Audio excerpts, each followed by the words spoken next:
नमस्कार. कविता झूमिनच्या या भागात तुमचं स्वागत. बड़ा हुआ तो क्या हुआ जैसे पेड़ खजूर, बड़ा हुआ तो क्या हुआ जैसे पेड़ खजूर, पंथी को छाया नहीं फल लागे अति दूर. दोहे म्हटलं की संत कबीर आणि संत कबीर म्हटलं की दोह्यांची आपल्याला आठवण होते. पण दोहे संत कबीरांशिवाय सुद्धा इतर अनेक संत कवींनी लिहिले. दोहे हिंदी, ब्रज, अवधी अशा भाषांमध्ये लिहिले गेले. दोह्यांचा उपयोग मुख्यतः समाज प्रबोधनासाठी केला गेला. 2 ओळींचा असतो म्हणून त्याला दोहा म्हणतात. पण म्हणून 2 ओळी लिहिल्या म्हणजे तो दोहा होईलच असं नाही. दोहा लिहिण्याचे नियम आहेत, मात्रांचे नियम आहेत, यमकाचे नियम आहेत, यतीचे नियम आहेत. यती म्हणजे कवितेची ओळ म्हणत असताना थोडंसं थांबण्याची जागा. दोह्याच्या ओळीचे 2 भाग असतात. पहिला भाग 13 मात्रांचा, दुसरा भाग 11 मात्रांचा.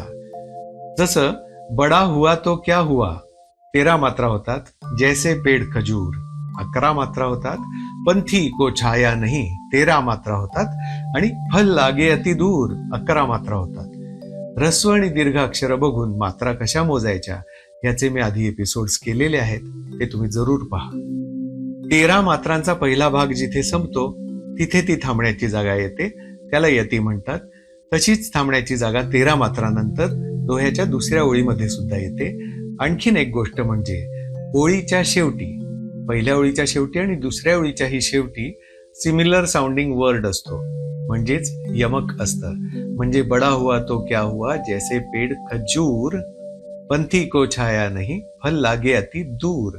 खजूर आणि दूर हे यमक तिथे आलं. हे सगळे नियम पाळले गेले तरच त्या 2 ओळी दोहा होतात. मी मराठीमध्ये काही दोहे लिहिलेत, त्यातला एक ऐकवतो.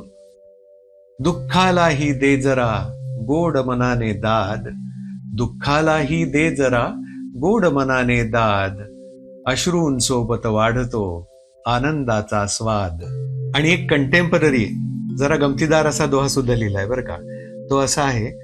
नको नको ते पाहता निघून जातो वेळ, नको नको ते पाहता निघून जातो वेळ, असा निरंतर चालतो OTTचा खेळ.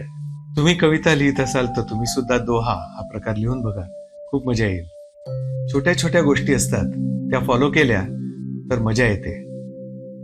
म्हणूनच आपण म्हणतो की गोष्ट तशी छोटी पण फार महत्वाची.